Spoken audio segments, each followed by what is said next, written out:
Tá? Olá, boa tarde a todos. Bem-vindos a esta última sessão deste ano da Lisboa 1524. É sempre um gosto ter-vos por aqui. Alguns colegas, ex-colegas, mas que nos acompanham sempre e que nos vêm sempre dar o seu apoio, e as pessoas que estão a ver-nos pela internet. Pronto, hoje perdem um belíssimo bolo rei que nós temos para depois das conferências. As conferências vocês conseguem nas ouvir e ver pela internet. O bolo rei, juro-vos, está com muito bom aspecto, mas é só para quem nos acompanha aqui na sala. Hoje temos duas conferências, uma das minhas caríssimas colegas, porque elas são as duas minhas colegas, uma de mestrado e outra de gabinete. A Joana Balsa Pinho é licenciada e doutorada em História da Arte pela Universidade de Lisboa e é mestre em Museologia pela Universidade de Alcalá. As coisas que uma pessoa aprende nas notas biográficas. Foi investigadora responsável pelo projeto Hospitalis, a arquitetura hospitalar em Portugal, nos alvores da modernidade, financiado pela FCT, e neste momento é coordenadora da Rede Ibero-Americana de Investigação em Património Cultural, História da Saúde e da Assistência, reconhecida pela estou a ficar a precisar de mudar de óculos, AUIP. Pronto. A doutora Edith Martins Alberto, a minha cara colega, é doutorada em História Moderna pela Universidade do Minho e mestre em História dos Descobrimentos e Expansão Portuguesa. É investigadora integrada desde 2012 no CHAM, e é coordenadora do projeto Movie City, Cidades para a Guerra, um exército europeu em Marrocos, no final do século XVI. E do projeto exploratório Coexiste, Migrações Forçadas no mundo Mediterrâneo, Identidades, Contactos, Integração de Cristãos e Muçulmanos. Foi coordenadora editorial de um dos grandes livros dos últimos tempos, o Hospital Real de Todos os Santos, Lisboa e a Saúde Pública, e neste momento é colega aqui no Gabinete de Estudos Oliciponenses. Vai começar a Joana a falar sobre a reforma e reorganização da assistência nos alvores da modernidade, o Hospital Real de Todos os Santos e as Misericórdias. Joana, tens 20 minutos? 25, pronto, 25. E depois a Edith vai falar para evitar que o mal não padeça mais avante, o regimento de saúde de Dom João III e as primeiras políticas de saúde pública. Joana? Muito obrigada. Muito boa tarde a todos. Cumprimento esta mesa, a doutora Hélia Silva e a doutora Edith Alberto. Cumprimento também todos os presentes aqui na sala e todos os que nos acompanham online. É um prazer e um gosto estar aqui presente e agradeço também o convite para fazer parte deste ciclo de conferências sobre a Lisboa de 1524. O meu tema é um tema que é vasto, tentarei sintetizar nestes 20 a 25 minutos que me cabem, com duas dimensões especiais, as Misericórdias e o Hospital Real de Todos os Santos, no contexto deste processo de reforma e reorganização da assistência. Durante o século XV, a Europa viveu um processo de reforma e reorganização da assistência que se prolongou pelo século XVI e que pretendia responder à dificuldade de difícil situação vivida pelas instituições caritativas neste período. Portugal acompanhou este processo, mas apresentou algumas vertentes que se revelaram específicas. Os dois pontos essenciais desta reforma foram a criação do Hospital Real de Todos os Santos, o primeiro hospital moderno em Portugal, e a instituição das Misericórdias, confrarias leigas destinadas à assistência aos mais necessitados. A presente comunicação pretende analisar este processo europeu, procurando destacar a especificidade do caso português e a consolidação destas duas importantes instituições durante as primeiras décadas do século XVI. A reforma da assistência. A reforma da assistência, que decorreu na Europa desde inícios do século XV, é uma resposta aos problemas socioeconómicos que afetavam o território desde finais da Idade Média e que incidiam sobre o crescimento urbano, a pressão demográfica, a revolução dos preços, o aumento da pobreza, da mendicidade e da vagabundagem e a precariedade e incapacidade das estruturas assistenciais existentes responderem em conformidade.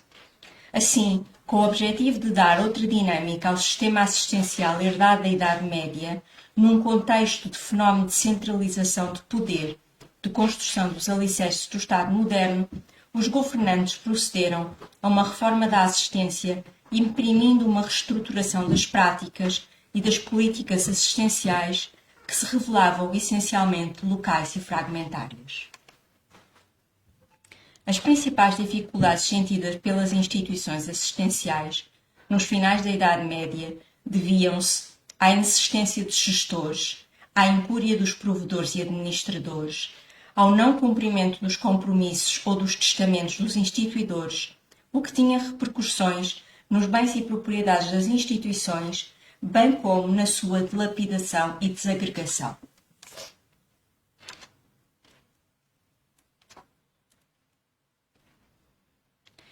Como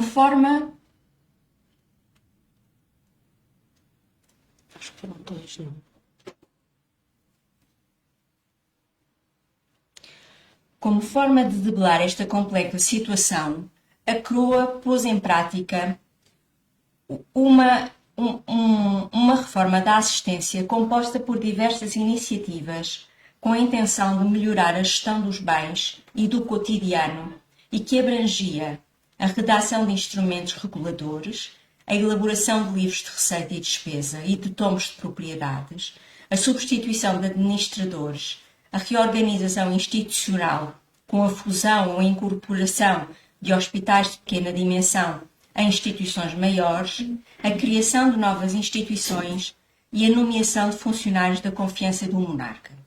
O objetivo principal era a racionalização dos recursos financeiros e assistenciais e o cumprimento das vontades dos instituidores. Como já foi notado, apesar da criação do Hospital de Todos os Santos ser um dos momentos-chave deste processo, as primeiras iniciativas de reforma remontam à promulgação do Regimento dos Hospitais e Albergarias de Évora, datado de 1470, e foi complementado com a fundação do Hospital das Caldas da Rainha, 1485, a criação do Hospital Real de Todos os Santos, a instituição das Misericórdias, 1498, e a formulação do Regimento das Capelas e Hospitais, 1514. O Hospital Real de Todos os Santos. Como referido, a criação do Hospital Real de Todos os Santos é o momento-chave da reforma da assistência em Portugal, na sua vertente hospitalar, e constitui o lugar experimental e o modo a aplicar nos restantes territórios do Reino, ou seja, o modelo hospitalar à escala do Reino.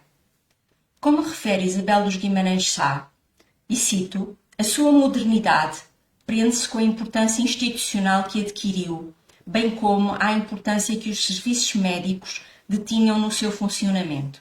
Fim de citação. Sendo desde o início um projeto régio, originalmente pensado por Dom João II, cuja morte prematura ocorreu em 1495, foi concluído e igualmente protegido por Dom Manuel, que lhe atribuiu diversos privilégios.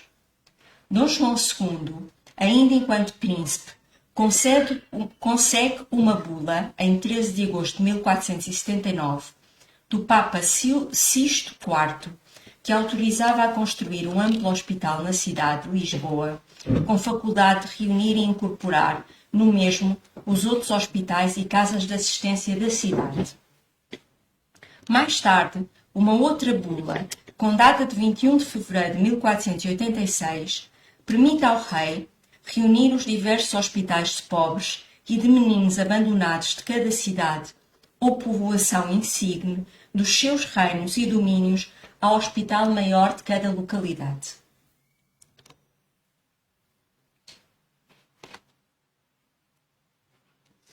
O aparecimento do hospital moderno em Portugal caracterizava-se pela separação dos espaços de hospitalidade destinados a peregrinos e viandantes dos espaços estritamente reservados a doentes, em contraste com o hospital-albergaria medieval que acolhia a todos no mesmo espaço sem distinção de funções.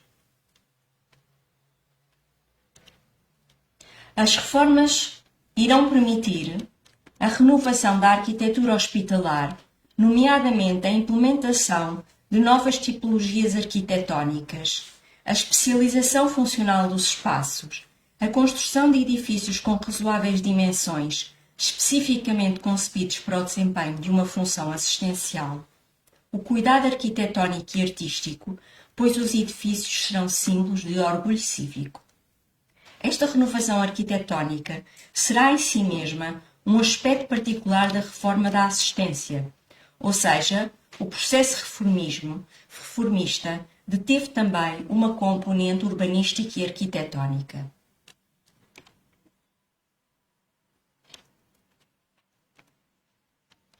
Efetivamente, esta é a realidade do Hospital Real de Todos os Santos, o caso de um edifício construído de raiz para albergar uma instituição criada com a fusão de cerca de 4 dezenas de hospitais de origem medieval e que é concebido segundo um modelo planimétrico importado de Itália de planta cruciforme. Todavia, o hospital português não se limita à assimilação de um modelo importado, pois integra elementos arquitetónicos característicos da Lisboa quinhentista, como as galerias porticadas, resultando assim num edifício híbrido que decorre da assimilação de um modelo, mas que incorpora elementos característicos da construção local. As Misericórdias. A criação e difusão das Misericórdias, iniciativa que também se integra no contexto da reforma da assistência levada a cabo por Dom Manuel, confere uma especificidade a este processo que ocorreu em Portugal nos inícios da Idade Moderna. A especificidade referida reside no desvanecer do papel assistencial das restantes confrarias e no consequente monopólio da atividade assistencial por parte das Misericórdias, que atingiu uma cobertura geográfica expressiva, quer ao nível do território continental, quer do espaço ultramarino, e também um impacto social muito significativo. As Misericórdias eram independentes umas das outras, ou seja, não se procurava a centralização, apesar de procurarem cumprir os mesmos objetivos assistenciais e terem uma matriz organizativa comum. Divergiam das confrarias medievais pelos privilégios régios de que beneficiavam, os quais possibilitaram a sua expansão territorial e a consolidação da sua atividade, e também por vocacionarem a sua atividade para os mais necessitados exteriores à confraria. A rápida difusão das Misericórdias deve-se, por um lado, a um esforço da coroa em avançar com a sua criação por todo o país, e, por outro, ao facto de não existir resistência por parte das comunidades locais a aceitarem a fundação destas confrarias. As Misericórdias constituíram um modelo pensado pelo poder real, mas controlado pelos poderes locais. A proteção real possibilitou que as Misericórdias se tornassem numa das referências fundamentais do exercício do poder local, em conjugação com as câmaras, cabidos e outras instituições. E também no elemento base da organização da assistência à pobreza, contribuindo assim para o fortalecimento do poder local e não para a centralização régia. O apoio de Dom Manuel às Misericórdias tinha como objetivo principal conceder visibilidade ao rei e instalar progressivamente um modelo cuja aplicação poderia tendencialmente operar uma uniformização das instituições e, sobretudo, dos comportamentos a ela associados, sendo manifesta a vontade de transformar a confraria num espaço privilegiado de intervenção do poder real. Um outro aspecto que interessa destacar é que as misericórdias consolidaram de forma definitiva a afirmação das competências dos leigos em matéria assistencial, montando uma rede institucional de assistência. Estas instituições acabaram por roubar o protagonismo a iniciativas caritativas promovidas pela Igreja, embora a espiritualidade cristã fosse essencial no seu contexto.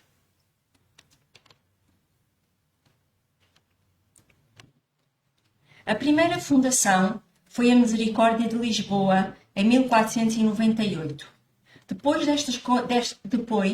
estas confrarias espalharam-se por todo o país e pelo ultramar, dando corpo à forma e à rede mais institucionalizada, organizada, sistemática e eficaz de assistência que existiu em Portugal durante a Idade Moderna. Em apenas 100 anos, existiam cerca de 250 confrarias da Misericórdia, nos finais do século XVI, que formavam uma rede que cobria todo o país e que depois, nos séculos seguintes, também existiram mais fundações, como se viu no gráfico anterior, mas não com o vigor do século XVI. As Misericórdias eram instituídas e geridas por leigos, com o objetivo de cumprir as 14 obras de misericórdia. O seu campo de ação era delimitado à vila ou cidade onde se situava a confraria, cuidando dos mais necessitados, com uma vocação inicial especialmente virada para os pobres, presos e doentes, embora o programa das 14 obras de misericórdia fosse mais vasto. A relevância social e histórica das confrarias da misericórdia assenta em diversos tópicos. Formavam uma rede que abrangia todo o país, como podemos ver no mapa que mostrei em slide anterior. A instituição e a sua divulgação tiveram o apoio dos monarcas e da família real, representando, no entanto, uma iniciativa das comunidades locais, e esta dualidade poder real e comunidades locais é muito importante no contexto das misericórdias. Assumiram toda a assistência e cuidados de saúde efetuados em Portugal, desvanecendo outras confrarias e iniciativas assistenciais, ao contrário do que ocorria na Europa, onde os conselhos e algumas confrarias e até ordens religiosas eram gestores das instituições assistenciais.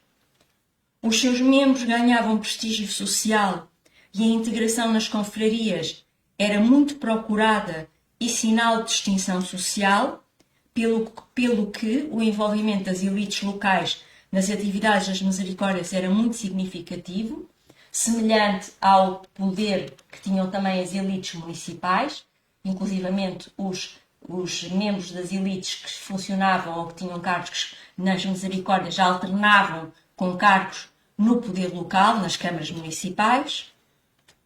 Respondiam de forma eficaz às necessidades sociais da época, nomeadamente àquelas que eram geradas pela situação social criada pelos descobrimentos e pela expansão marítima levada a cabo pelos portugueses durante os séculos XV e XVI, o que levou a que estas instituições rapidamente ganhassem o epíteto de santas casas devido ao seu poder e à sua ação. E ainda representavam uma nova forma de praticar a assistência, uma forma verdadeiramente moderna, o assistencialismo que beneficiará os seus membros, mas também os mais necessitários exteriores à confraria, foi complementado com a promoção de fortes atividades devocionais e espirituais. As misericórdias foram, como foi dito, instituídas com um objetivo assistencial. Desta ação assistencial, em sentido estrito, destaca-se a recolha de esmolas necessárias para a prática da caridade, a assistência a pobres doentes ou pobres presos, nomeadamente visitar em casa ou no hospital, dar pousada, dar comida, dar esmolas, medicamentos, promover a visita do médico e do capelão, vestir. Ainda a assistência a presos pobres, designadamente visitar, dar comida, vestir, e a pobres envergonhados, vestir e dar esmola. E ainda o enterramento dos condenados à morte, ou seja, o acompanhamento profissional até ao local de execução e ainda a recolha dos restos mortais para enterramento. Esta intensa atividade assistencial era complementada com uma também diversificada ação espiritual. Desta ação cultual e celebrativa destacam-se as celebrações litúrgicas, com ênfase para os sufrágios das almas dos defuntos, irmãos, benfeitores e condenados, e ainda as procissões com um forte caráter devocional e penitencial público.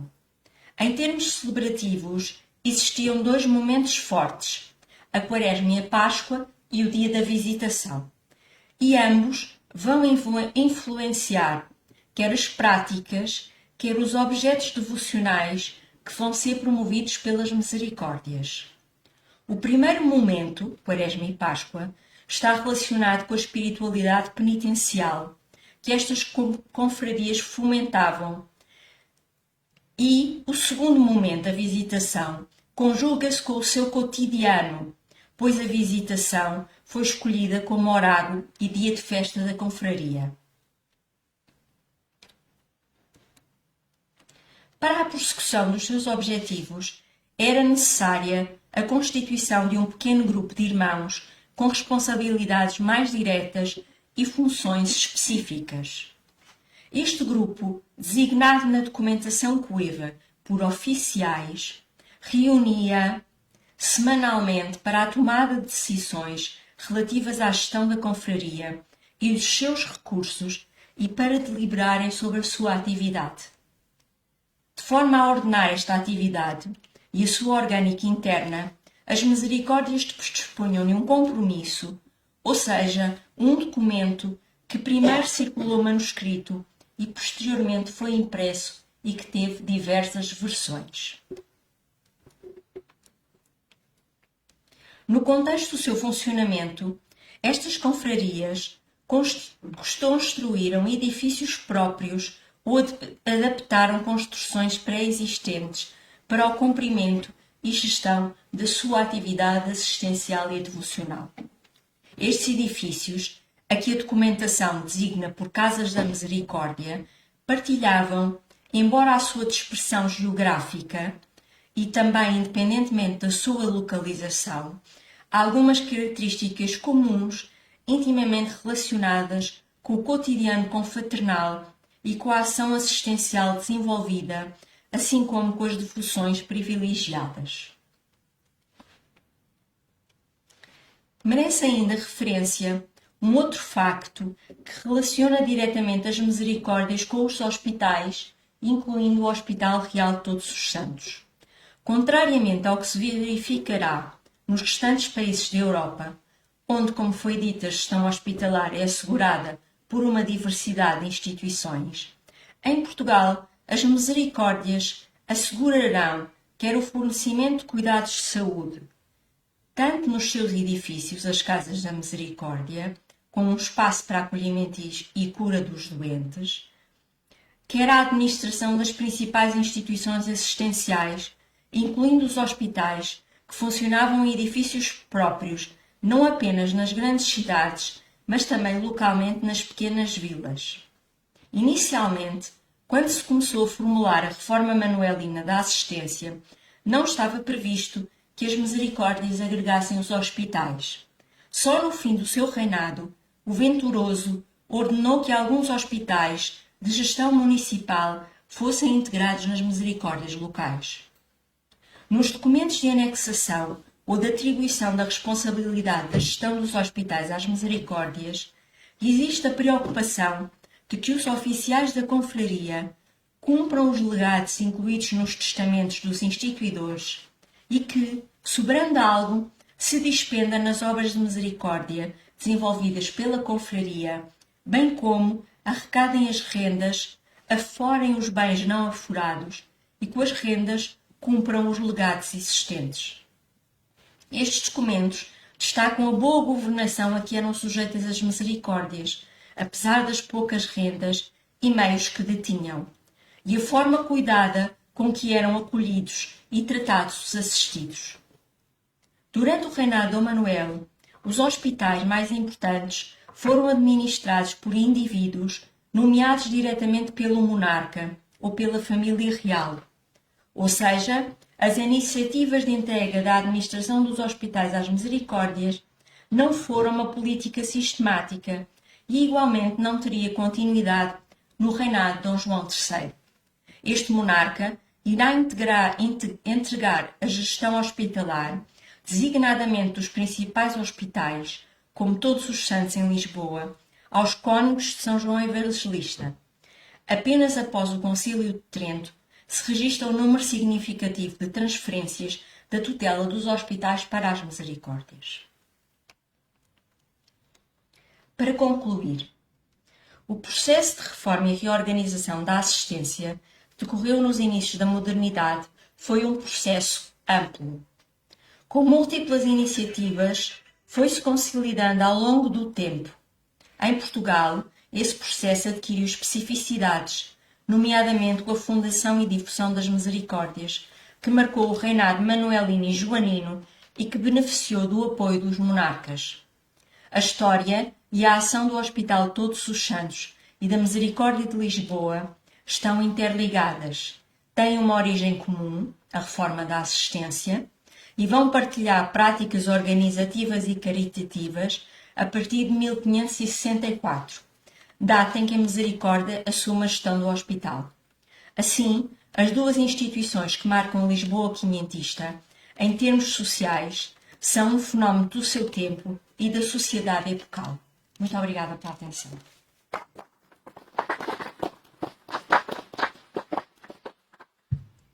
E eu agradeço ter sido aí rigorosíssima no tempo. Eu tenho algumas questões para pôr, mas se calhar ouvimos primeiro a Edith e depois fazemos as questões, se não se importarem. Acho que é mais produtivo assim. Eu preciso aqui de uma ajudinha. Ok, espera aí. Isso.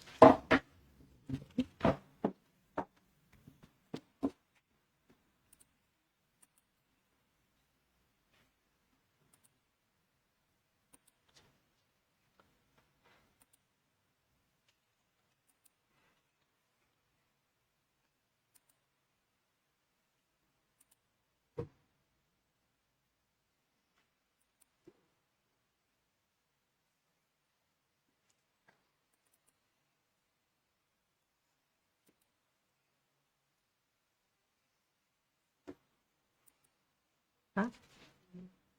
Ainda não? Espera aí.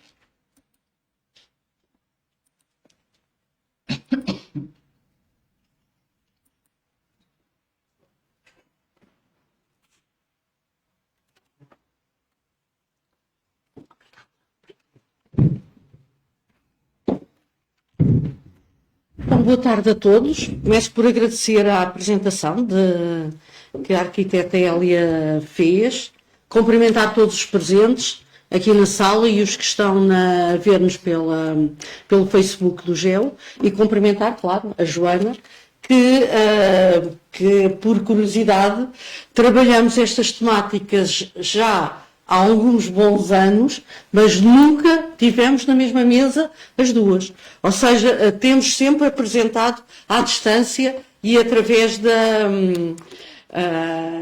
Zoom, do Teams e por aí afora. E então, quando eu falo, assim em termos de contexto, de uma pequena contextualização, como é que surge este nosso interesse. E aqui eu falo nosso porque o que eu vou apresentar resulta do trabalho de nós as duas ao longo destes anos. Um trabalho que começou no âmbito do projeto Hospital Real Todos Santos, a cidade e a saúde na Idade Moderna, e que nessa altura a Joana coordenava, como foi referido na apresentação, o projeto Hospitalis, Arquitetura Hospitalar em Portugal nos Alvores da Modernidade. E o que é que nós fizemos nessa altura? Fizemos uma parceria entre projetos. Ou seja, costuma haver parcerias entre instituições, entre pessoas. Nós fizemos uma parceria entre projetos e penso com efeitos muito positivos. No meio disto tudo, e sem ninguém esperar, no início de 2020, todos lembramos o que aconteceu, tivemos pandemia, numa altura em que faltavam 4 meses para inaugurar a exposição do Hospital Real Todos Santos e do lançamento do catálogo, do livro catálogo, e fomos confrontados então com a pandemia de Covid. E cada dia que passava parecia que estávamos a reviver os tempos passados. Porque nós, historiadores, frequentemente vimos nos nossos estudos informações sobre epidemias, por surtos epidémicos, e essa realidade estava nos nossos dias. Palavras como quarentena, mitigação, etc., passaram a ser comuns no dia a dia. Realidades até então de um passado longínquo, ou da ficção, por exemplo, lembro o filme Contágio, de 2011, realizado por Steven Soderbergh, em que, de repente, passaram a ser a nossa realidade. O interesse em encontrar no passado compreensão para o que se vivia, eu, em conjunto com a Joana, preparámos um projeto para candidatarmos ao concurso da FCT Research for Covid, em abril de 2020, no sentido de estudar e criar materiais de divulgação para o grande público, explicando as pestes anteriores e como tinham sido suplantadas. Tentámos, deste modo, passar uma ideia esclarecida e positiva, tendo por base situações semelhantes ocorridas no passado, não esquecendo a calamidade vivida, mas enfatizando como as populações as haviam suplantado. Foi no âmbito dessa candidatura que realizámos o Simpósio Internacional, o Testemunho da História, Viver e Superar a Epidemia no Presente, que foi realizada em junho de 2020. Neste colóquio, um conjunto de 10 comunicações de investigadores nacionais e estrangeiros que debateram durante 2 dias a temática.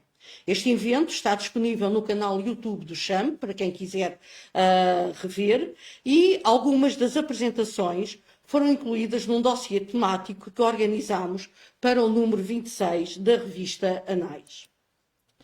E a partir daqui, tanto eu como a Joana, temos desenvolvido investigação nesta área, visível na apresentação de comunicações, em congressos internacionais e publicando as primeiras conclusões. Pretendemos enveredar por um estudo mais aprofundado e sistemático, através de um projeto de investigação de 3 anos, atualmente em avaliação para financiamento da Fundação para a Ciência e Tecnologia. Assim, o que trago aqui hoje é fruto do trabalho que temos desenvolvido desde há alguns anos. É um trabalho ainda em curso, abrangendo várias áreas de exploração, mas alguns dados e conclusões já os podemos apresentar aqui hoje. O Hospital Real Todos Santos, que acabámos de ouvir, era uma instituição de referência a nível europeu, com importante papel assistencial. Não existia para tratar doentes decorrentes de surtos epidémicos. No entanto, a história diz-nos que estes ocorreram frequentemente na cidade de Lisboa. Recorrendo ao levantamento feito por António Salgado de Barros e publicado nos cadernos do Arquivo Municipal número 2 da segunda série, disponível online, podemos listar os principais surtos epidémicos que ocorreram na cidade de Lisboa. Não os vou referenciar todos, a obra, como eu referi, está disponível, mas apenas para referir 1 ou 3 aspectos. Por exemplo, o primeiro surto que aqui aparece, estamos a falar do século XV e do século XVI, anteriormente houve surtos epidémicos que estão comprovados pelos documentos e posteriormente também, claro. Por exemplo, o primeiro aqui de 1414, 1416, é o que provoca a morte da rainha Dona Filipa de Lencastre, poucos dias antes do seu marido, Dom João I, e filhos partirem para a conquista de Ceuta. Por exemplo, em 1492, decorre em simultâneo com a expulsão dos judeus por Castela, e que nessa altura Dom João II, em carta à Câmara de Lisboa, pede um controle efetivo sobre os judeus no sentido de impedir a sua entrada caso viessem de lugares contaminados.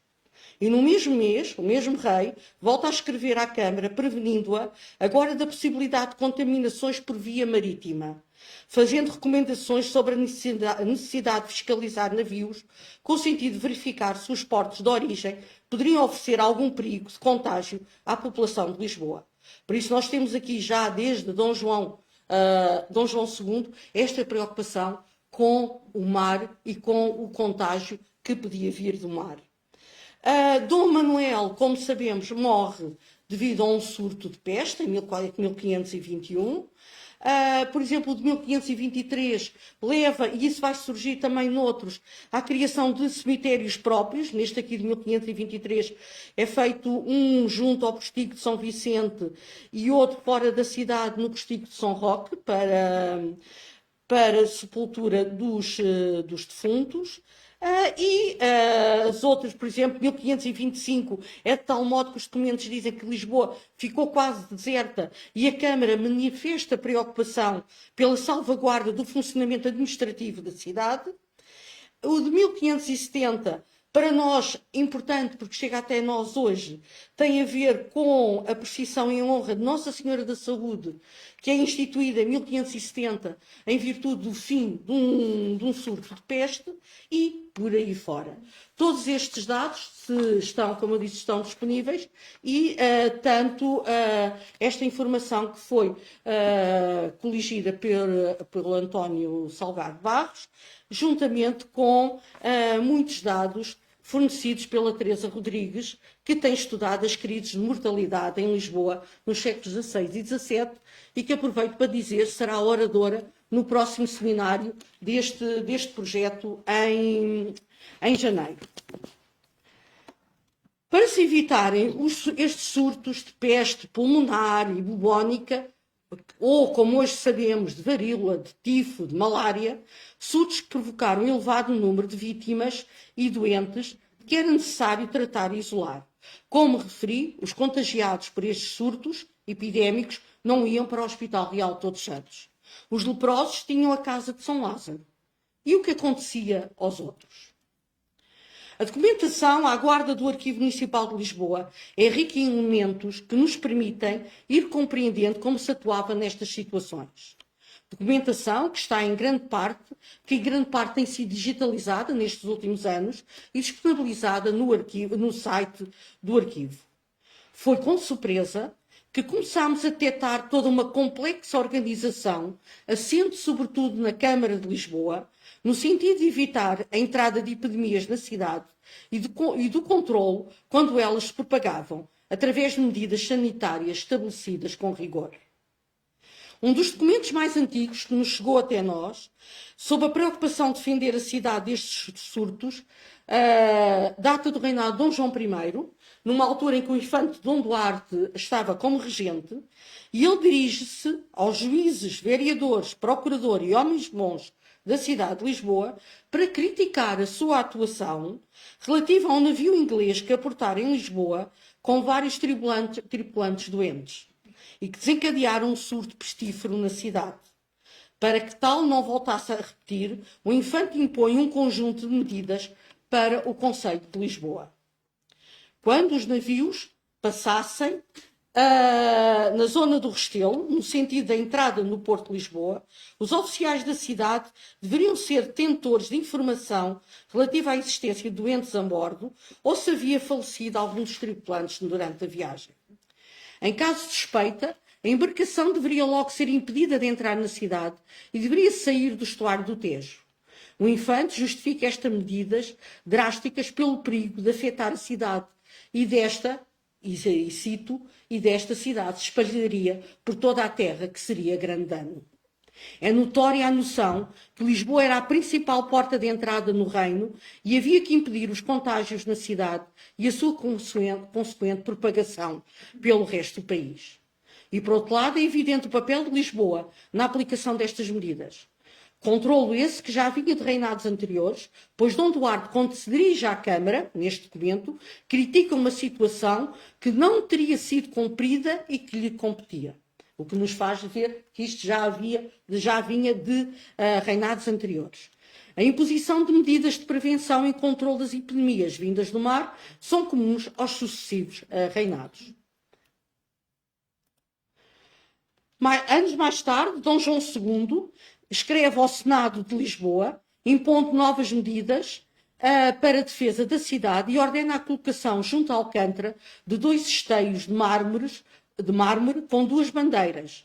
Numa margem estaria pintado o São Sebastião e do outro lado o São Vicente, a partir das quais não podiam passar quaisquer naus ou navios provenientes de locais infectados de peste.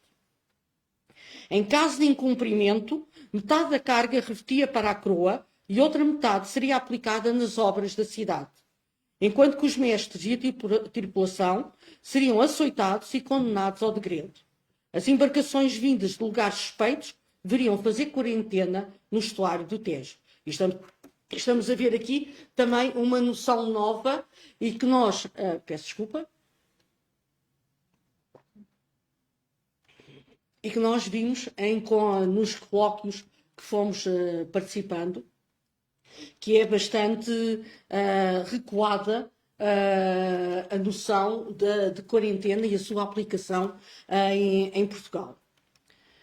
No reinado seguinte, Dom Manuel ordena que se apliquem em Lisboa medidas de combate à peste, semelhantes às que tinham sido implementadas em Génova, ou seja, esvaziar a cidade durante alguns dias, alojar os seus habitantes em lugares em seu redor, instalar guardas nas portas da cidade e impõe novas medidas relativas ao enterramento dos mortos com peste. O mesmo monarca, em 1514, volta a escrever ao Senado sobre medidas em apreender, nomeadamente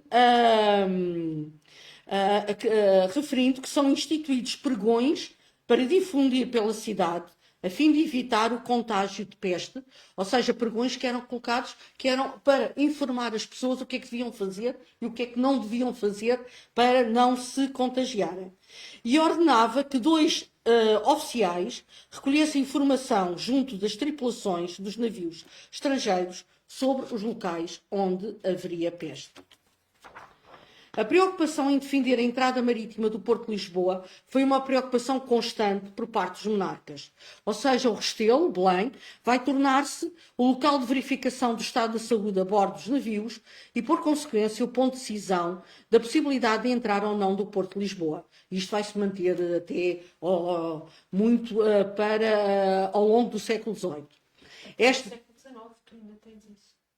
Por exemplo, basta-nos pensarmos, por exemplo, naquele grande testemunho que nos dá o Bordal Pinheiro quando vem do Brasil e que é obrigado a ir para o Lazareto e o que ele escreve e a banda desenhada que ele faz a partir de lá por o obrigarem a estar lá fechado e a ver a cidade tão perto depois de uma viagem tão longa. Mas, exato, obrigada. Então, o Porto, esta zona de Belém, vai se tornar a fronteira marítima. E agora, falando propriamente em medidas de prevenção das epidemias e fazendo a relação com o projeto que temos em curso Lisboa 1524, e como sabemos estamos em pleno reinado de Dom João III, nesta altura, pela conferência da professora Ana Isabel Buesco, que antecedeu esta, já sabemos que Dom João III não tinha grande prazer em estar em Lisboa, sabia que o pai tinha morrido em Lisboa por peste. Ele vai muitas vezes estar em Beja e ele sabe bem o perigo que a cidade tinha e foram vários os surtos pestíferos que ocorreram durante o reinado. Mas ele vai tomar medidas e vai mandar o desembargador Pedro Vaz à Itália, porque se a Itália tinha tantos portos e era frequentemente assolada por pestes, ir ver o que é que eles fariam, o que se fazia em Itália, para saber se teria sentido ou não aplicar em Portugal.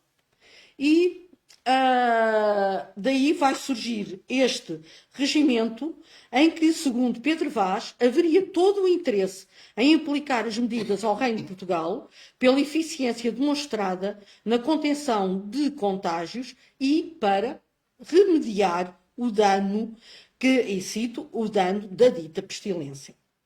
O rei resolveu dar plenos poderes a fim de efetivar essas práticas sanitárias e mandar prover os oficiais necessários e competentes nos locais sensíveis para se remediar o mal, como para poder a gente estar neles sem manifesto perigo. Ou seja, Dom João III envia Pedro Vaz para as cidades italianas. Ele, no seu relatório, faz a lista do que se passou, do que viu e do que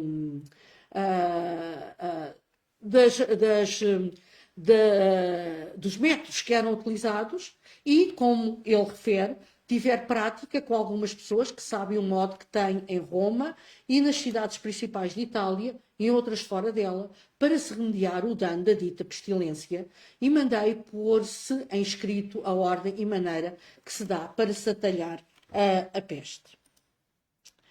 E ele vai criar um conjunto de medidas e de cargos no seguimento do que tinha havido em Itália, e vai propor a Dom João III.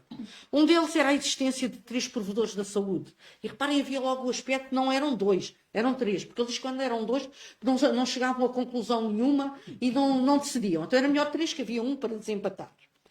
Depois, a criação da Casa dos Doentes, ou seja, onde deveria ser criado um local onde seriam colocados os convalescentes e onde se deveriam manter 20 dias, e caso não houvesse sinal de doença, passariam para outro local mais 20 dias. Só após estes 40 seriam declarados desimpedidos, livres de doença. Estas casas deveriam situar-se em campo aberto, onde, cito, as pessoas sãs e convalescentes que andam em seu pé possam, de dia, espelhar-se e assoalhar-se e, tendo água, lavar-se e lavar suas roupas muito a miúdo. Reparem que há todo, logo desde o início, esta noção do ar livre, do espaço, do fugir da cidade, do apanhar sol, do apanhar ar. Nos pontos seguintes do regimento, o Pedro Vaz refere a necessidade de existência de um físico, o físico do exame, que seria escolhido para acompanhamento do provedor nas verificações a fazer nas casas particulares e nas lojas da cidade, encontrando-se definidas as medidas sanitárias a tomar com as pessoas doentes, consoante a posição social, no respeitante às habitações, roupas, limpeza e contactos com a família e vizinhos. Ou seja, o contágio da peste é democrático, mas a maneira, isto agora é um à parte, a maneira de ser tratado não era, não é? Dependia, como aqui diz, da posição social. E a escolha de um cabeça de saúde, e aqui é um cargo extremamente interessante, porque cada uma das freguesias, paróquias, e deveria existir um cabeça de saúde, que era um fiscal, que permitia fiscalizar tudo o que dizia respeito à saúde pública, com a obrigação diária de manter uma lista atualizada das casas onde surgia peste, número de enfermos e mortos na freguesia da sua jurisdição. E reparem que isto é muito semelhante ao que nós vimos durante dias e dias, que era quantos eram os mortos, quantos é que eram os contagiados, quantos é que eram as percentagens. Ou seja, ele tinha isto que servia de minuta e todos os dias ele tinha que dar conta do que acontecia na sua freguesia. Estes dados eram compilados pelo escrivão provedor da saúde num documento que diariamente fazia chegar ao príncipe, no caso das cidades italianas, ou no caso português, fazia chegar ao monarca para conhecimento da situação da cidade. Nos pontos seguintes, Pedro Vaz explica qual a melhor altura do dia para se transportarem os doentes ou para enterrar os mortos, bem como os procedimentos a seguir, salientando que se costuma esperar pela noite para retirar os doentes da casa ou sepultar os mortos, por fazer menos, por haver menos pessoas na rua. O percurso para o transporte dos infectados para a casa dos doentes fora da cidade ou para o local de sepultura deveria estar definido em cada uma das freguesias, sendo, em termos de distância, o mais curto possível. E o ponto seguinte refere as remunerações a pagar pelo trabalho extra em tempos de epidemia a todos os ministros da peste, que convinha a saber, seriam físicos, sangradores, confessores e também confessores também dos testamentos, homens que levam os enfermos e que sepultavam os mortos. A manutenção dos provedores, cabeças de saúde das freguesias, físicos e escrivães, na altura em que as epidemias já perderam a sua força, é reforçada com uma preocupação de se manterem, nomeadamente na obtenção de informações a partir do contacto com os mercadores estrangeiros e comandantes de navios sobre a existência de surtos epidémicos noutros lugares. Ou seja, o que acontecia? Tudo isto estava muito bem montado quando havia peste. Quando acabava a peste, voltava tudo ao mesmo. E era aqui uma coisa que eles chamavam logo a atenção, era estes funcionários deviam manter-se sempre no ativo e, sobretudo, ir sabendo quando é que havia surtos e que poderiam chegar à cidade. Ao longo do documento, que tem 35 itens, são explicadas as medidas sanitárias seguidas na Itália e encontra-se na base do Regimento da Saúde de Dom João III, passado, como já falámos, em Tomar, a 27 de setembro de 1526. O rei concede a Pedro Vaz plenos poderes administrativos e judiciais para efetivar as práticas sanitárias e para prover dos oficiais necessários. No que diz respeito, e aqui temos os ofícios que deveriam estar no edifício onde seriam colocados os enfermos e que este deveria ser ter um acesso facilitado para a água e situar-se o mais perto da cidade que fosse possível e o mais afastado, no sentido de não estar tão perto das pessoas. Ou seja, seria fora da cidade, mas também não seria muito longe. O monarca propõe a utilização do Paço dos Estaus. Ele dá ao próprio palácio, o Palácio dos Estaus, para o edifício, por ser um edifício amplo, com muitas divisões, tanques de água. O Palácio dos Estaus ficava no Rossio, e facilmente isolável no acesso ao Rossio, perto de um campo de enterramentos de São Roque. Caso a variação não concordasse, o rei disponibilizava o seu paço em Santos, um local cercado também com muita água e de fácil acesso para a ribeira. Numa primeira fase seriam instaladas 20 camas para os doentes e nomeados oficiais e auxiliares para integrarem o serviço da saúde. E esses oficiais seriam um meirinho com 6 ajudantes, um físico, um cirurgião, um sangrador, 2 clérigos, um carcereiro, um ministro da Justiça, 2 cristaleiras, 4 lavadeiras de roupa, 4 mulheres para várias tarefas e 8 homens para serviço aos doentes e para enterramentos e um tabelião para os testamentos. Reparem a quantidade de oficiais e como abrangia todas as áreas, desde a possibilidade do doente fazer testamentos, ao controle das suas doenças, e, por outro lado, também a presença de carcereiro e de ministros da Justiça, que era quem fugisse às medidas ser preso. O pagamento a estes oficiais e serventes seria efetuado por verbas provenientes da Câmara de Lisboa e, em tempos livres de doença, os seus vereadores tinham jurisdição para os dispensar ou reduzir o seu número, conforme considerasse que fosse mais apropriado. O alvarado de Dom João III acompanha o regimento da saúde, anunciando em 14 pontos as penalizações em caso de não cumprimento das ordens sanitárias, a aplicar tanto aos oficiais da saúde como aos civis, desde açoites em praça pública até ao degredo de 7 ou 10 anos para a ilha de São Tomé, passando pelo pagamento de coimas. Castigos estes que seriam estipulados de acordo com a posição social do culpado e a gravidade do seu ato. O regimento é de 1526. Em 1527, o rei vai nomear Cristóvão de Faria como provedor da saúde, que vai seguir ao Pedro Vaz. E aqui só um pequeno à parte, daquele sentido de que uma das coisas que nos surpreendeu foi como é que as medidas preconizadas em meados do século XVI eram tão semelhantes às medidas que nós estávamos a viver em 2020. E aqui temos o caso de quando foi a grande peste de 1569-1570, o rei Dom Sebastião mandou vir de Sevilha 2 médicos, Tomás Álvares e Garcia de Salvedo, com experiência no combate de epidemias, para aconselhar as autoridades portuguesas no modo de minimizar os efeitos da peste e que incluíam medidas de natureza diversa, coletivas e individuais, que então se sabia em matéria de saúde pública.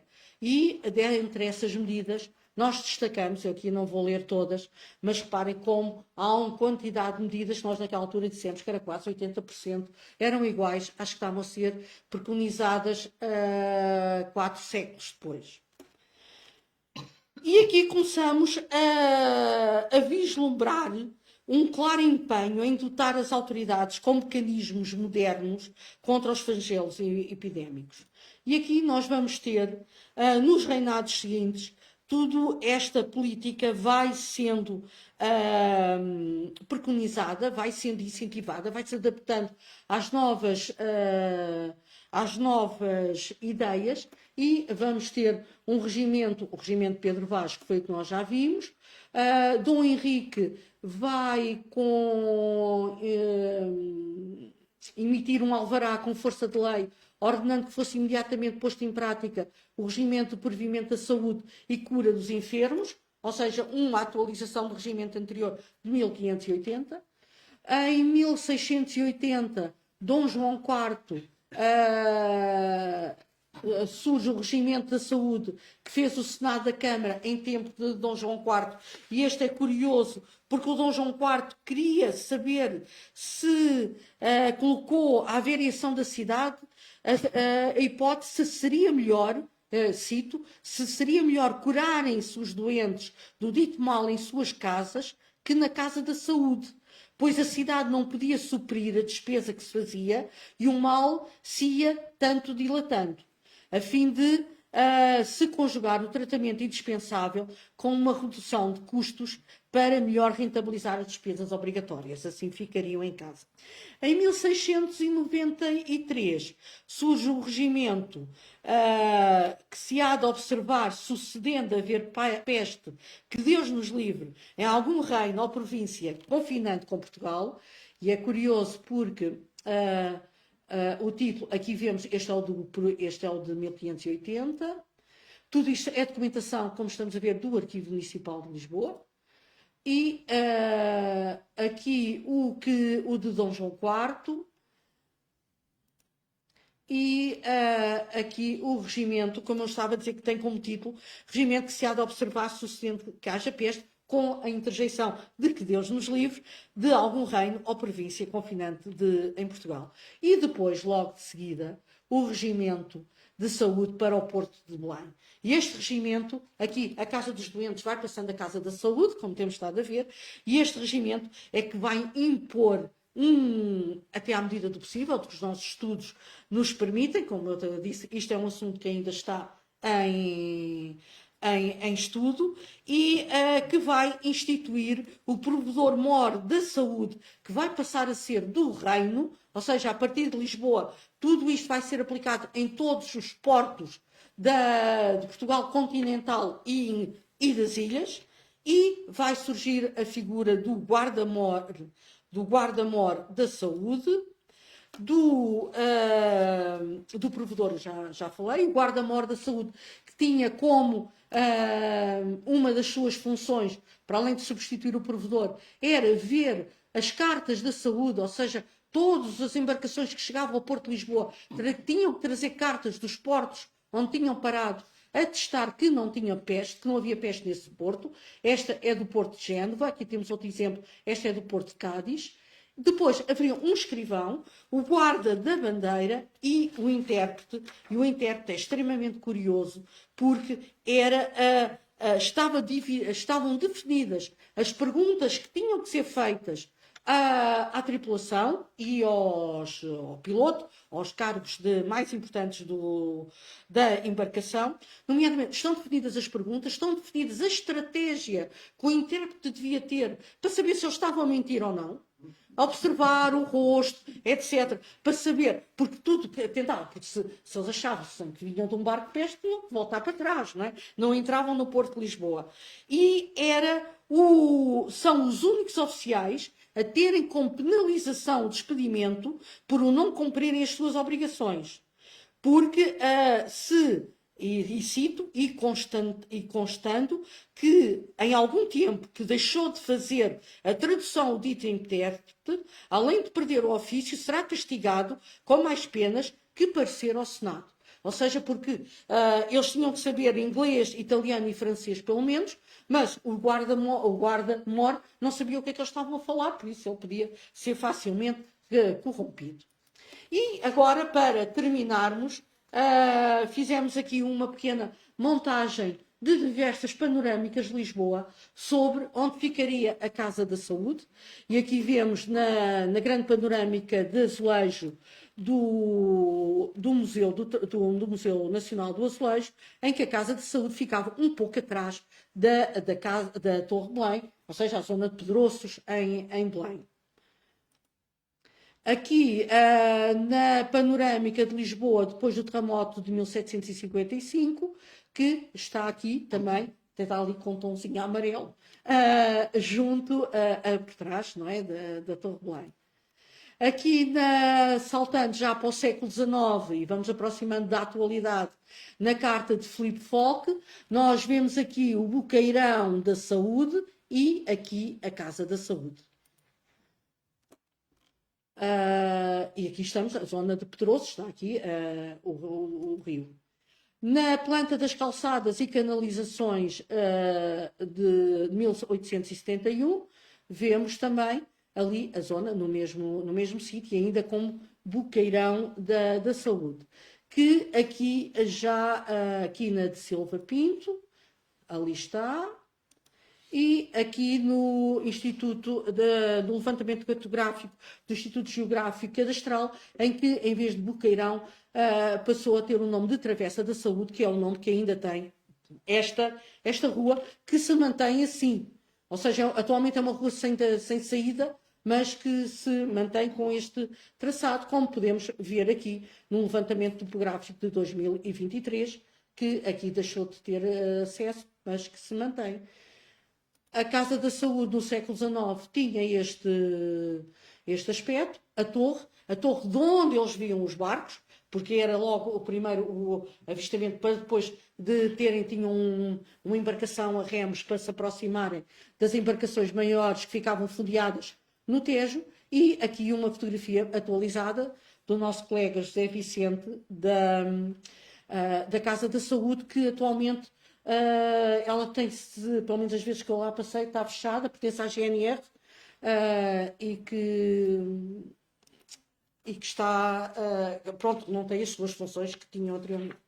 Para terminar, a preocupação em defender a entrada marítima do Porto de Lisboa foi uma preocupação constante por parte dos monarcas portugueses. A zona marinha de Belém vai tornar-se um local de verificação do estado da saúde a bordo dos navios e, por consequência, o ponto de decisão em relação à autorização para entrada ou não na área portuária da cidade.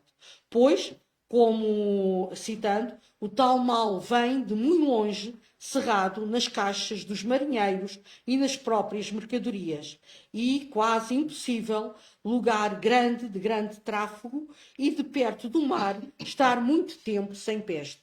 Ou seja, eles sabiam que vinha com os marinheiros, vinha com as mercadorias, e com tanto tráfego que Lisboa tinha, era impossível estar muito tempo sem peste.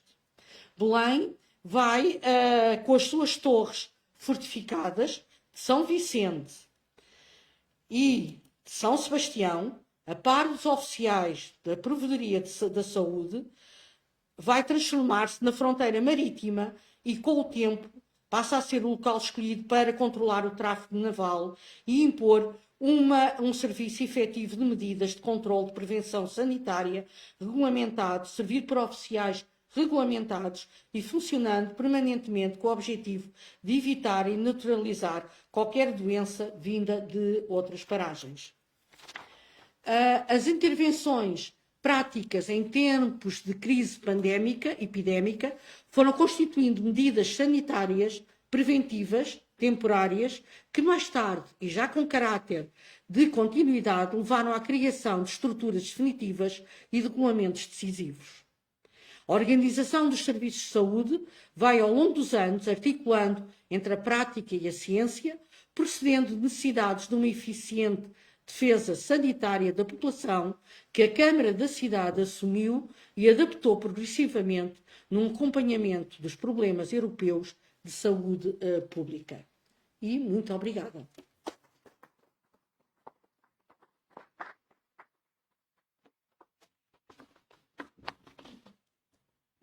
Obrigada às duas. Fomos aqui de um ritmo e mantivemos aqui os nossos tempos. Não sei se há alguma questão na sala. Eu tenho uma dúvida. E também foi adotado o uso da máscara, como em Itália? Eu acho que nós não temos qualquer referência a isso. Nós temos que os médicos utilizavam, que até há aquelas gravuras do tal, parece um bico de pássaro, que era colocado lá materiais e tecidos e etc, que serviam de filtro.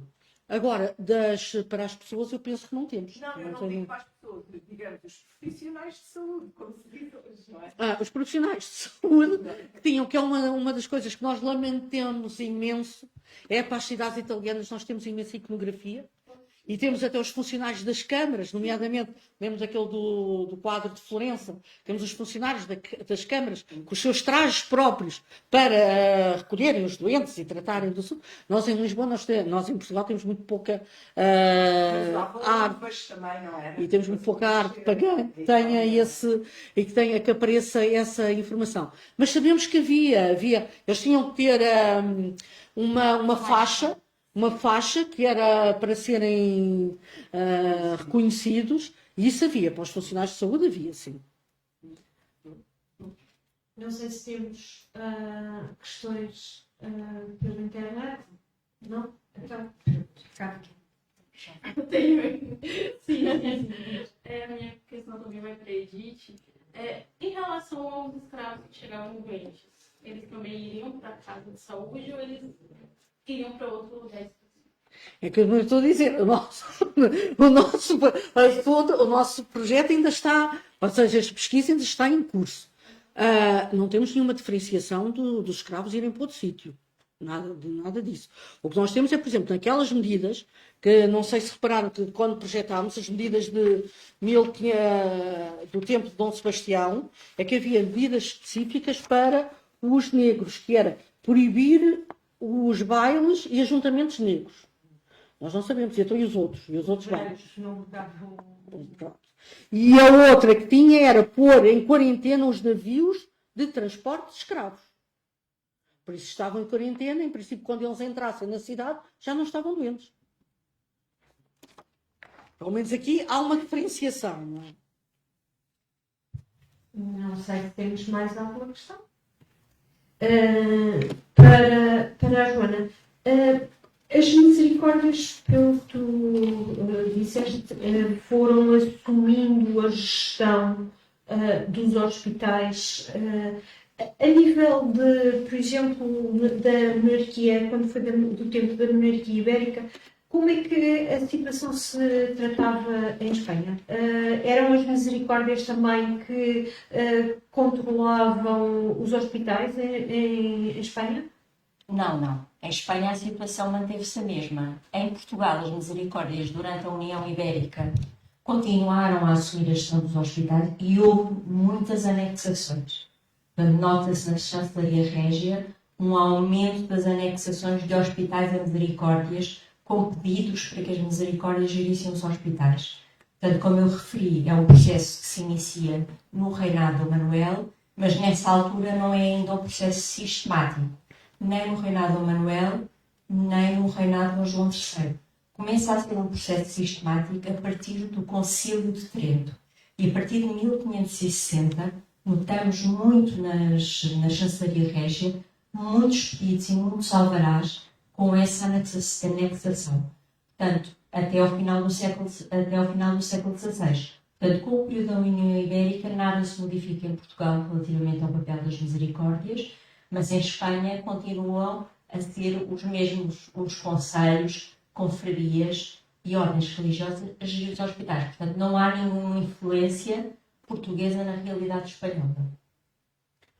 Porque é assim, em relação a Portugal e aquele mapa que tu mostraste, vê-se perfeitamente a forma como as misericórdias ocupam o espaço português e a gestão de todos esses hospitais vão passando, pelo que eu percebi, vão passando para as misericórdias. Consegues perceber o porquê? As pessoas das misericórdias acabavam por ter mais melhor forma de gerir os hospitais. O que é que motivou isso? O que motivou é espelhar na própria documentação da anexação. E em muitas dessa documentação aparece referido que as misericórdias eram conhecidas pela sua boa administração dos seus bens. Portanto, como boas administradoras dos seus bens, seria-lhes entregue outros bens de outra instituição que elas também iam gerir e partir-se do princípio que igualmente bem. E, portanto, o pedido é muitas vezes feito pelas próprias misericórdias, noutros casos é feito pelos conselhos e noutros casos é feito pelos próprios dirigentes. Portanto, há pedidos específicos ao rei para se fazer a anexação, como digo, por vários agentes. Mas era dado esse reconhecimento de que as misericórdias eram boas gestoras e tinham também uma atividade assistencial, que era notória. E, portanto, estas duas componentes de gestão e assistência acabaram por motivar que fosse feito este pedido para os hospitais serem geridos. O que é que as misericórdias tinham que fazer? Tinham que cumprir os legados testamentários, tinham que dar uma finalidade aos bens dos hospitais, nomeadamente arrendar e afurar aqueles bens que não tinham encargos, e tinham que cumprir também as devoluções próprias dos hospitais. E, portanto, era esta atividade que se tinha que se manter e que era previsto no tal documento de anexação. Portanto, por um lado, justificava a anexação e, por outro, tinha as responsabilidades das misericórdias para pôr o bem que iam entrar na sua posse. Pelo aquilo que tu mostraste, muitas das misericórdias tinham experiência na gestão de hospitais, porque tinham hospitais próprios e que depois assumiam outros, se calhar juntavam, acabavam por ter.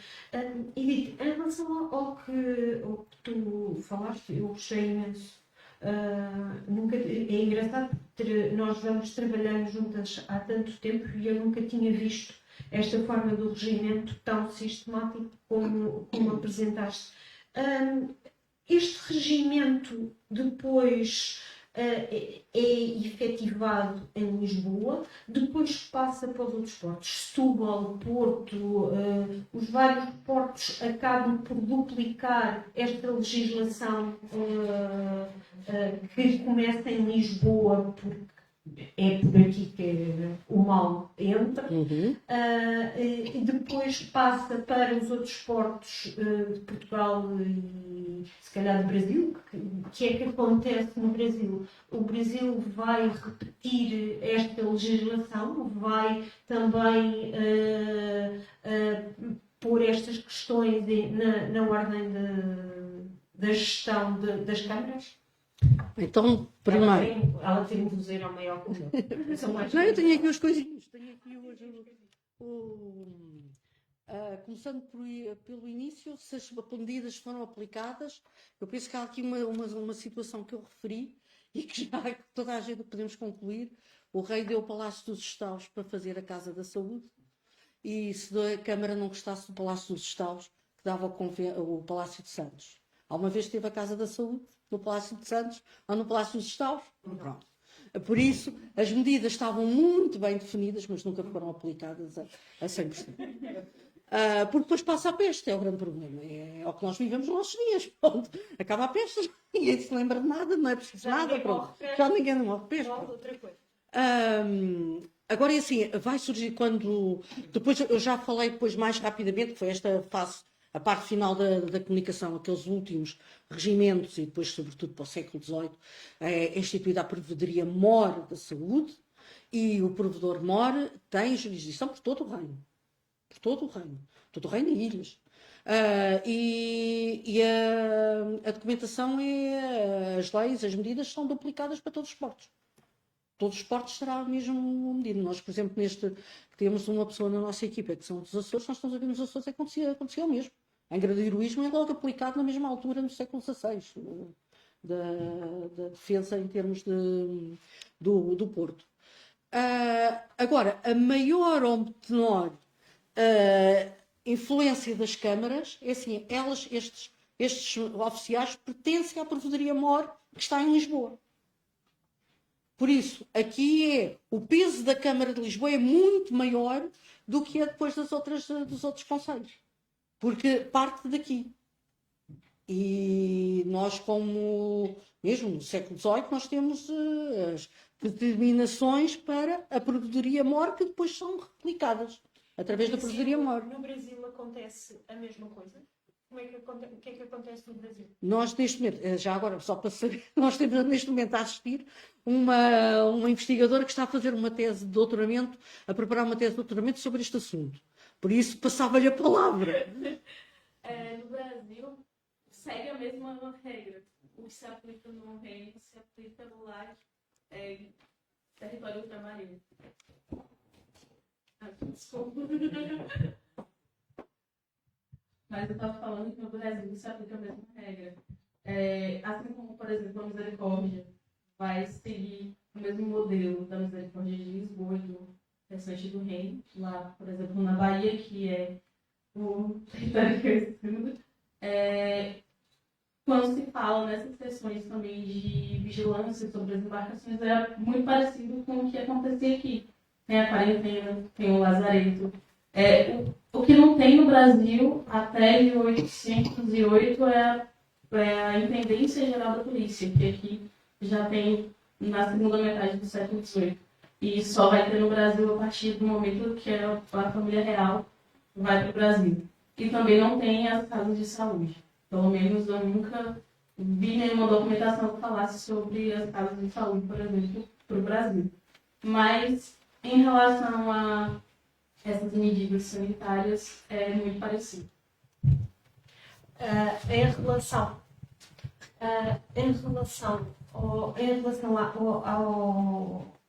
à posição da Casa da Saúde em Belém, eu até tenho uma outra ideia, porque os barcos ficavam em Belém porque tem a ver com a maré e com a entrada, e provavelmente ali era o sítio mais simples para os barcos fumearem e fazer essa paragem e fazer depois essa E tinha a defesa. avaliação. E tinha a defesa E tinha também, a defesa de um lado para o outro. Alguém Exato, querer tinha que ser entrar, afundados. não sei se temos mais questões. Só uns apontamentos complementares e umas pequenas questões que eu gostaria de abordar, porque gostaria de observar que o primeiro regimento que foi publicado, impresso em Lisboa, foi de 1496, o regimento contra a procedência, não me lembro bem o título, mas penso que foi uma edição traduzida de português a partir do italiano, penso eu, ou de outra língua, que foi publicada em 1496, no início do reinado de Dom Manuel, precisamente no período em que, quando Dom Manuel iniciou o seu reinado em 1495, não pode entrar em Lisboa até 97, porque precisamente em Lisboa havia peste. E então, esse regimento, penso que o único terá sido publicado, não tenho certeza, no século XVI, neste caso, ainda no fim do século XV, penso que foi pelo Valdir Fernandes, não tenho certeza, foi impresso, que realmente é uma cuidada, uma preocupação, um cuidado do rei, logo no início do seu reinado, para tentar evitar, embora penso que, copiando o que se passava lá fora, independentemente das medidas que já o Dom Manuel estava sempre atento a ver os navios que podiam entrar, e a recomendação da Câmara de Lisboa é fundamental, e aí encontram-se referências que eu não tenho certeza se de facto foram concretizadas, penso que não. Mas o Dom Manuel, pouco antes de morrer, em 1520, estava ele em Évora, ele manda fazer precisamente locais para o recolhimento, penso eu, de pessoas com peste, em Alcântara. Em Alcântara, em 1520. Eu depois não sei se há mais notícias, se não, provavelmente foi só um projeto que o Dom Manuel teria tido para evitar nesse período da peste de 1520, e também o apontamento relativamente àquela lista de pestes que estão referenciadas. A grande peste de 1505, que é sempre um sinal que há peste forte em Lisboa, é o rei que foge. O rei, a família real, obviamente, e os cristãos principais fogem. E ele, em 1505, eu penso que, ao contrário do que se dizia à lista, não acaba em 1507, talvez o período mais forte seja em 1507, mas eu penso que esse período epidémico, mais grave possível, foi em 1505, prolongou-se ainda e ter-se-á prolongado, não precisamos averiguar melhor isso, até 1511, quando o rei regressa a Lisboa. Ele só voltava a Lisboa quando havia peste. Evidentemente, ele depois ia para Almeirim, passar o inverno e para passar o verão, mas teria normalmente em Lisboa, exceto nesse período, e o segundo período de grande peste de Dom Manuel inicia-se, não em 1520, mas em 1518, quando o rei tem ido depois para Almeirim, depois em casa pela terceira vez, etc. Portanto, e só regressa em 1521, depois de 1520, ele em Évora teve perguntado a Lisboa, com todo o cuidado, se já havia peste. E disse, não, já não há peste. Então o rei veio com a sua terceira mulher, tudo satisfeito, mas a verdade é que, pronto, a sua jovenzinha, a terceira mulher, a Dona Leonor, que era uma grande cidade, que portanto, adorava e que era tão importante para a história da Europa, e realmente apanha peste. Mas é uma peste muito estranha, porque aparentemente já não haveria peste, os médicos teriam recordado para ela, dizer que já não havia, mas houve, e a prova é que em 23 de dezembro ele vai morrer, não, numa peste que havia várias variantes de pestes. Havia as pestes assim, normais, mais terríveis, depois havia pequenas surtos de uma variante que era a encefalite letárgica, que matou algumas pessoas, que não seria aquelas terríveis que em 1505 ou 1518 que afetaram muito a cidade de Lisboa, depois a grande peste em 1569, que foram terríveis, não é? Mas, portanto, havia às vezes pequenos surtos que escapavam aos observadores, porque o rei estava sempre a perguntar quando é que não há. Daí que eu tenha dito que a peste de 1505 a 1511, ele só vem a diferença em 1511, porque dizem que já não há, e depois ele vai sempre a perguntar. Eu tenho os navios que eles estavam sempre, mesmo em Almeida, estava sempre atento a quando é que os navios traziam ou não traziam doenças, muito sempre controlar esses navios. Mas, portanto, a observação principal é esta do rigor cronológico, está documentado e, sobretudo, e que eu não consegui esclarecer devidamente, se de facto em Alcântara, em 1520, se teriam ou não feito algumas coisas para evitar, além do Belém, que era a primeira linha, digamos, da frente, e depois do Lazareto do outro lado, mas, do outro lado do Rio, mas se de facto haveria alguma coisa em Alcântara em 1520 que eu não consigo perceber muito bem, se fez ou não fez. No respeito às datas, nós seguimos, foi uma sistematização possível, foi as datas que são referidas pelo engenheiro Barros. E o engenheiro Barros põe, e ele explica isso, e é sobretudo com base nos estudos da Teresa Rodrigues e com base numa documentação do Arquivo Municipal, em que ele põe algumas datas em que é quando acaba o surto principal, mas que depois ainda se continua a morrer, por exemplo, de gripe, ou que coisa, pronto, e por isso está lá explicado. Aqui foi uma maneira de sistematizar, não se terão que ser aquelas datas específicas, e isso está no artigo, que foi, os dados foram tirados daí, que o objetivo aqui nós hoje foi dar uma ideia da quantidade de pestes que atacavam, que chegavam à cidade de Lisboa. Sobre Alcântara, lá nós já chegámos à documentação do arquivo sobre isso, há o local onde seria implementada, como é que seria implementada, conseguimos saber o sítio onde seria no Val de Alcântara, e sabe-se qual é que era a quinta de Flantal, eu agora aqui não tenho presente, Flantal que era utilizada para isso, mas pensamos que não terá sido construído. Mas isso avançou com nomes e tudo depois. Posso completar? Sim, sim. Esse era um projeto muito manuelinho, digo eu, contaria com mais de 100 camas, portanto seria um grande edifício a ser construído, para além dos dormitórios, teria todos os outros equipamentos necessários ao funcionamento de um hospital de peste. Ele é designado na documentação como um hospital de peste, um hospital para curar doentes de peste. E a única referência que aparece nas fontes que subsistem, portanto, e que podemos consultar no arquivo municipal, é esse documento. A partir desse documento, as fontes são mudas relativamente a esse projeto. E depois, em 26, surge este projeto da Casa dos Doentes no regimento Dom João III. Portanto, entre 20 e 26, não há qualquer esclarecimento se o projeto foi ou não concluído. Eu penso pessoalmente que não, porque senão não havia necessidade em 26 terem outro projeto, um projeto mais modesto, com 20 camas, e, portanto, noutro local, que era a adaptação do edifício, enquanto o projeto Manuelino era uma construção de raiz.